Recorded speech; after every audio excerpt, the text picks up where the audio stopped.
Hey everybody, welcome back. I'm going to try to get through the remainder of these asks, and I'm recording this the same day I did the last video, so if new stuff has happened since then, I might not have it in here, but it'll be in the next video.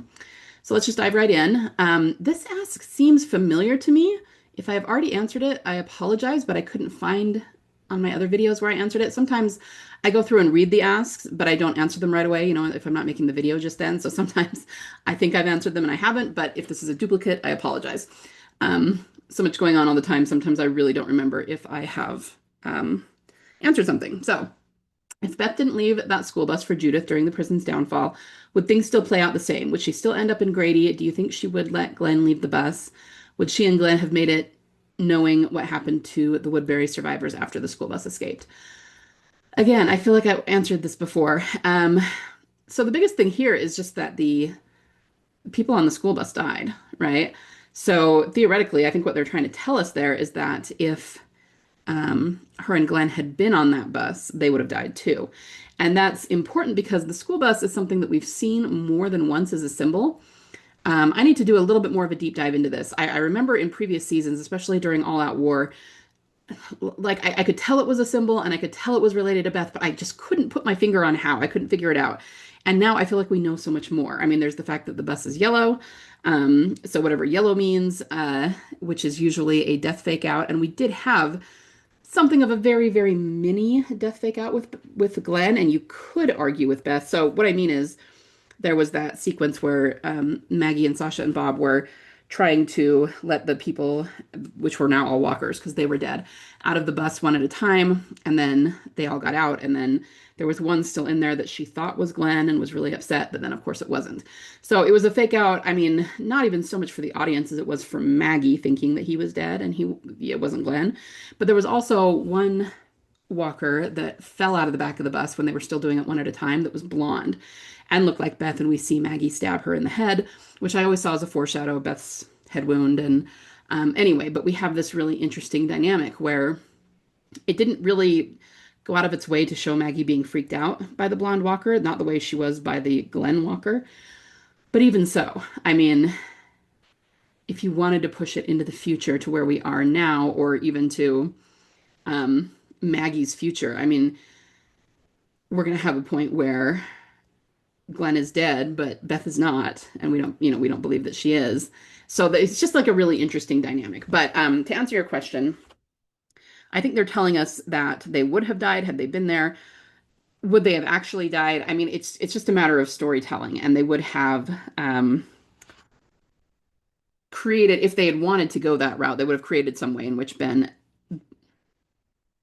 and Glenn would have survived. But I mean, that's almost like not even the point because this school bus was created in the story to be a foreshadow and a symbol.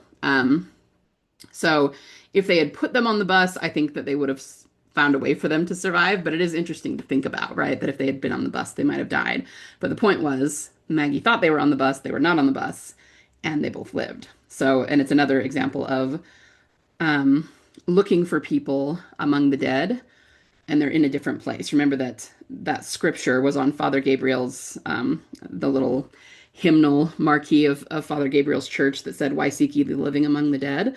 I mean, that's pretty much what Maggie was doing there. She was seeking for Glenn and Beth among the dead on the bus, and neither one of them was there. So it was a major foreshadow. So yeah, interesting question. And we could go round and round and round about it, but that's about what I have to say about it. So thank you for that. I know we mention a lot the idea of Beth having a kid or kids when she comes back, but I haven't seen anyone mention the possibility that she might be grieving a child. I'm saying this because of her line in season 4 when she's talking to Michonne, a line that was repeated in Daryl Dixon season 2. But what do you call a parent who's lost a child? You'd think they'd have given that a name. Yeah, that's a really good point. Even if this is the case, I still think she'll have a child she's taking care of, but I could also see her simultaneously mourning the loss of a child she lost. It could be a newer loss or years old. Yeah, absolutely. That's a really good point because they said that. And at the time, it was kind of because it was said to Michonne, and Beth didn't know anything about Michonne's son who died. So it was part of it was bringing about knowledge of Michonne's past, right? But the fact that Beth said it, yeah, I mean, absolutely. And she took care of Judith. And You could call it a foreshadow that's already been a little bit fulfilled, because I do believe that I still do believe that Beth thinks Judith died at the prison. I mean, she was not there when Daryl and Rick reunited with Tyrese and Carol, who had Judith. You know what I mean? So I think she thinks, much like Rick did back then, that Judith died at the prison. And so even though we didn't really get to see that because we didn't see a whole lot of mourning from her, and she couldn't be sure. And then, of course, we didn't see anything after Coda yet. I think they didn't really get to explore that very much, but you could argue that she was mourning baby Judith in some way. But again, I don't think you're wrong. I think this is still a really big possibility that it's, this is something that's kind of leapfrogging through her arc and we could see it again. So yeah, excellent point. All right, Rogue Ostrich. I saw someone, can't remember who, put a theory about where Daryl's vest ended up because didn't it get lost or something? And they said that maybe Carol ended up with it, and everyone in TD has basically all agreed that Codron will be the bridge to Daryl and Beth. And I've also seen people talk about the possibility of Beth having temporary memory loss. So what if Beth sees the vest and that's how she ends up remembering Daryl? Maybe she'd only lost certain memories, and over the years they came back in fragments, but she couldn't remember his name or face or something until she sees his vest. As far as I know, he still has the vest right now, so I will say that. We did see him with it at the end of season 1 when he was trying to leave, and Isabel was asking him to stay. We saw him stuff it in his bag that he was taking with him, so I assume he still has it, even if he's not wearing it very often. But that doesn't mean that it couldn't end up with Codron. I mean, it's going to be really interesting to see what they do with this, because having him at the end of season 3 is obviously telling us that he's going to be in season 4 again. So I'm really excited and interested to see what they're going to do with him. And for the record, showing him that way as a way to kick us into season 4 is exactly what they may be doing with Emily in Dead City. I talked about this in the last video. Like, maybe we'll see the dream sequence or the AU, and then at the very end we'll like see Beth's actual return in some way, even if it's just her showing up in the last 5 minutes of the final episode or something. I think there's a very good possibility that's where they're going. So we'll see. But we've also said that Codron is very much a Beth proxy. I mean, he's only got one eye now, so he's got the serious thing going on. All of that. So yeah, you could definitely be right. And yeah, I'm just, I'm here for it. I'm interested to see what route they go. All right, Candy Prankster. So this is my first time submitting to you. Been watching all your videos forever. Oh, thank you. I'm a member of Team Delusional, and I've been getting my partner into The Walking Dead as well. Very nice. I have a niece who, back when it was still just on TV before streaming, I used to babysit her, and I would watch it, and I had to be careful that, I didn't want to frighten her because she was only like 3 years old at the time. And she was never really frightened by it, but she did think it was gross. She thought that every time the walker showed up, she would go, ew, and just think it was gross. Well, she's a teenager now, and she hasn't watched it in years, but she's rewatching it with her mom. And I have a Beth and Daryl picture on the back of my phone. And she recognized it. She was like, oh, nice phone case. And it was so exciting that she recognized it, and she's rewatching it. I don't think she's gotten to Coda yet. I think they're still in season 3. But yeah, it's always exciting to get other people to watch it. And for the record, back when it was on in season 4, I got most of my family to watch it. Back then it was like my siblings and my parents and everything. So I feel ya. Recently, my partner, who is a skeptic, has noticed some interesting things in The Ones Who Live and Daryl Dixon. And I wonder if you've noticed these things. And sorry if you've already mentioned those things. No worries. So when we were watching The Ones Who Live, I was telling my partner that we don't know what PPP stands for, but that we theorized that Heath was part of it, and The Ones Who Live has revealed they're placed in groups to monitor.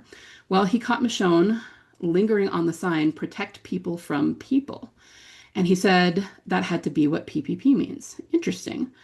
Which blew my mind. I hadn't even clocked that. Yeah, no, I didn't either. Just last night, when we started watching the first episode of Daryl Dixon, he noticed something else. Even he was frustrated hearing the third, you deserve a happy ending in this episode. It's like, it's pretty on the nose, right? So they're making it pretty obvious for us. I was explaining how there's a lot of red and green colors in the show and what they mean. I then explained how yellow is Beth's color, and he asked me what Daryl's color was, and I said I didn't know. He replied blue. It's the color he wears in this show. It's the color of the wing Judith painted. And Codron, who is similar to Daryl, also wears blue. I said, I guess you're right. Then he followed up with blue and yellow make green. That's so cool. And I felt like my mind froze. I couldn't believe he put that together, and I did not. Red is the color of danger or romance, yellow is Beth, blue is Daryl, and green is the goal, them together.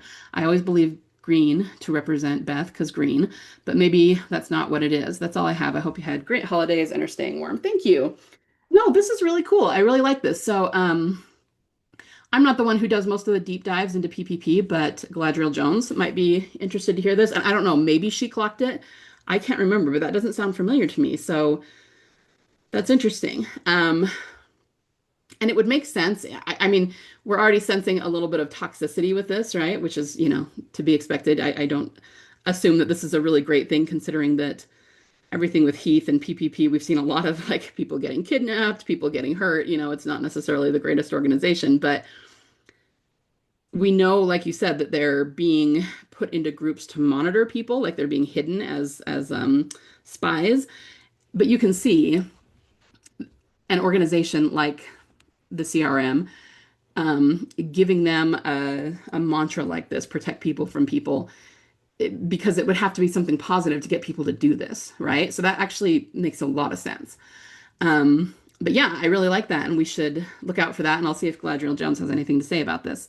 Um, and then the colors, yeah, and what this makes me think of too is the Greenroute. So during uh, Consumed, as they're running around the city through the parking garages, there's always this green line, this green arrow in the back, and we've always thought that would be Greenroute, and it's sort of pointing him to Beth. Maybe not in the most literal way, like like somebody spray painted, "Hey, Daryl, go this way to find Beth." Not like that, but it's symbolically pointing that what the events that are happening in Consumed are leading him toward Beth, and then of course he did find her there, but then Coda happened, right? So, yeah, I think that makes sense with yellow being Beth and blue being Daryl, and then the green route is his happy ending of them being together. So I really like that. That's really cool, and I had not thought of that before, but that's really good. I was gonna say something else, and I lost my train of thought. So, yeah, I love it, and tell your partner I'm glad he's picking these things up, and that I hope he's enjoying the show. I'm glad he's kind of getting on board. That's fun. So thank you so much for sending that in. That's super cool and super exciting. Do you think it's possible for there to be a Beth cameo at the end of DCS3, and then we actually get to see her act in DDS4? Like maybe just a quick shot of her in the S3 finale, or maybe we hear her voice over the radio or something. Maybe she says she's in France, Spain, Europe, and that's why DC is being filmed there. Maybe Maggie went looking for her. Yeah, I mean, I've already talked about this a lot over the last few days. I didn't even realize this was an ask. I didn't see this one. So yeah, I think that's very possible. As I said, that we'll see the AU or the dream sequence or whatever it is, and then maybe we'll see something at the very end of her. Any of these things would work, just like we did with Codron in Daryl Dixon season 3. So, yeah, I guess the short answer to your question is yes, I do think it's very possible. And it does seem like that they're going for something like that. So we'll just have to wait and see how it plays out. Thank you.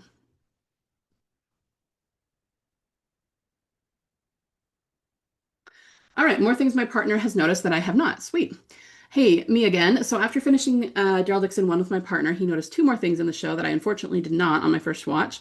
In the iconic Mona Lisa with the headshot scene of La, La Dame de Fer, just below is green paint on the car door saying green bow. I think it looks like green body, or it could be green bobo, lol. He did not make a he did make a good point, though. We're in France. Why is it written in English? But then in the episode Coming Home, there is green paint on another car that says VIP. I don't know if you've caught these yet, so I'm sorry if I'm repeating the same theory, but I definitely hadn't noticed either of these. I have him on season 2 now, and he's determined to find more. Yay! Okay, yeah. Well, and this is especially, like you said, because of the Mona Lisa thing, that's especially suspicious. So for sure. I don't think I noticed the green paint. I think we were all just really focused on the Mona Lisa. And now I'm noticing here too that we have bikes, which are a big symbol. And then, I don't know, I guess we all probably noticed the demolished cars. Depending on the car, it can really be a big symbol. But see, what's jumping out at me here? Of course, we have the demolished car, and there's a lot of those, right? But this is on a door that is not actually attached to the car anymore. So it was opened up or ripped off at some point. And that actually just reminds me of that picture from 509 where we're the camera is like inside the car looking out and we see Maggie crying outside the car. Like that's actually what that reminds me of because the car door is open in that sequence. And I've always thought that that was to show us that when they came back, the door was open and Beth's body was gone. She just wasn't there, you know, and I think that's why Maggie's crying. Anyway, so yeah, super interesting detail. I didn't notice that. So thank you for sending that in. And then VIP. Yeah, you're right. I mean, the fact that things are written in English, not that they couldn't be written in English from somebody in France, but again, so what I'm trying to say is it could be some random English speaking person that wrote this. You know, of course, there are people in France who speak English, but we know that every single thing that's put in these scenes in the background, on the sets, all of that is purposely placed. So this is a hint at something, maybe it's some organization that has a lot of English speakers who's been there, something like that. So yeah, I like it. Thank you. And totally share with us anything else he finds because I'm loving it. I watched your Q&A video of Beth's auctioned costume from season 4 and 5A flagship show and thought it was very cool that it was available to the public. And thank you, Galadriel Jones, for gracing us Beth's costume and shoes. Speaking of that, her boots stood out the most in my eyes. Why would they annotate SFX if it's not obviously for the 800 walkers that has yet to be aired to this day? What if that's connected to boots from Red Machete? That's a really good point. Um, yeah. And the other thing, which I've probably said before, that I always think about with this too, is that in Rick's uh, final episode before he took off in 905, one of the ways that they promoted that episode, because they were trying to make us think Rick was going to die, was to show his boots as he walked along the bridge and blood dripping onto them, so that it just, they were trying to freak everybody out, um, and say that he, might die in that episode. So yeah, it's just the boots are just a big deal. Not only a big way to identify her, but a way to um, also align her with Rick's arc. And once again, notice how he disappeared for a long time. He was presumed dead, and then specifically his love interest, Michonne, found him, brought him back. Now they're all kinds of happy and together again. And so, at least in a very general way, that's what will happen with Beth and Daryl too. And the boots are just an important symbol of that. So I still don't see how boots of Red Machete could be anybody but her. They have not confirmed that either way yet, but we're still waiting on that. So yeah, I think you could be right that it's definitely something to do with her arc. Um, Maybe something to do with the missing 17 days, the 800 walkers. I mean, we have so many questions still, and it's not a question of whether she's coming back. It's like of what the symbols mean and where they're going with it. And of course, once we get all the missing footage and she does return, I think that's going to answer a lot of questions for us. But I still, I hope that the writers talk about it in a more obvious way for us at some point so that we know, whether what we were assuming they meant or theorizing they meant was true, or if we were off or if we were close. I really want to know those things. So yeah, great point, and I think you very well could be right. So yeah, thank you. I'm listening to your DDS2 analysis. I think I was on episode 4. You mentioned there being a backdoor, back exit symbolism for Daryl, but it wasn't explained. I looked through your index, but I couldn't find anything on it. Will you please explain the backdoor symbolism and what you think it means for Daryl? Oh, I'm not sure I can explain this very well just yet. I'll tell you what, I'll tell you a little bit about it, but then what I might do is in the next video come back and explain it more because this is not my area of expertise. Um, because it's the kind of thing that we've seen in various situations, but I don't know that the same thread flows through them all, or at least we haven't really pinned it down very well, let's put it that way. So we have things like during Find Me with Leah, when Daryl ran into her cabin the first time and she pulled a gun on him, he ran in through the back door. And it's like back door, side door. I think the point is it's not the most obvious front door path. I think it could be that. I think it could be linked to Rick in 712 when we had his like the foreshadow of his death fake out when he fell off the carnival ride and Michonne thought he got eaten for a minute. He came out from a yellow door, but through one of the ride cars, I guess.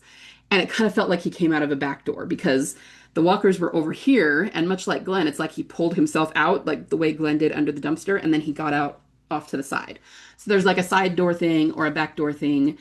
And with Beth, it could just represent she got out of Grady and she lived, but not in the way people thought. Like it wasn't her walking out the front doors with the rest of Team Family and going with them. It was like a side route that we haven't seen that led to her living and surviving, something like that. But like I said, it's so nebulous right now. I haven't pinned it down, and like I said, I think Galadriel Jones might be more of an expert on this. So let me talk to her and see if I can get a little bit better of an explanation for you. Because right now, I don't even think I could nail it down. I need to do more of a deep dive into it. I do think it's possible too that there was a lot. So at Grady in Coda, when they were when you had the cops taking Rick and Daryl and everybody up to, where they were going to do the exchange in the hallway, we saw a lot of keys in locks, which is a big symbol. But I also felt like they were coming in through side doors. They didn't use the main hospital doors. And I mean, from a realistic standpoint, that could be because there's too many walkers down there. They have a certain way they have to come in that's safe, and that's fine. But the point is, it's still not the main door. It's like a side door or a back door. And I don't even know any other examples off the top of my head where we've seen that, but I know we've seen it a lot and we've noticed it a lot. Um, so yeah, I'll get back to you on that with a little bit more detail. Okay, and last one for today. Saw GA/ non-shipper fans discussing a rumor that Father Gabriel is being brought back in one of the spin-off shows somehow, which, hello, one-eyed dog, serious symbolism, yes. No idea at all in the accuracy of the rumor, but according to IMDb, Seth Gilliam's current upcoming projects are almost all minor roles in shorts, including a homeless character in something titled Only in New York City. Interesting. If there's half a crumb in this, I'm intent on trying to find it after the news of EK being with LC to film Dead City, plus all the time you've spent on Beth series characters over the years. Yeah, for sure, for sure. And maybe one more thing to add to this that popped into my head was that we did see Gabriel in The Ones Who Live. Remember, it kept going to this little side thing about Jadis visiting him several times over the years after she disappeared. And, Jadis is dead now, so she's not coming back. But maybe that was a hint at something. I mean, yeah, he is still a serious character. He's an interesting character. And so, yeah, I can't say for sure what that would lead to. I mean, when we were watching The Ones Who Live, I wasn't thinking, oh, this means he's going to be involved in Beth's return specifically because of that. Of course, we've always looked at him as a serious character, but I don't know. It's just, it's interesting that he was the only one when they were doing The Ones Who Live that was 100% about Rick and Michonne. And of course, Jadis was there because she was kind of the main villain of that particular story, along with the CRM. But the only other person who did cameos there was Father Gabriel. So that would be really interesting if now he's filming something that has to do with this in New York. So yeah, interesting. And just keep us surprised of what you find. That's interesting. That's exciting. All right, guys, I'm going to call it there. I will get back to you as soon as possible with another video. And yeah, everyone just have a fabulous week. And hooray, countdown to seeing Beth actually on screen in the TWD universe again in Dead City. Very exciting. Bye.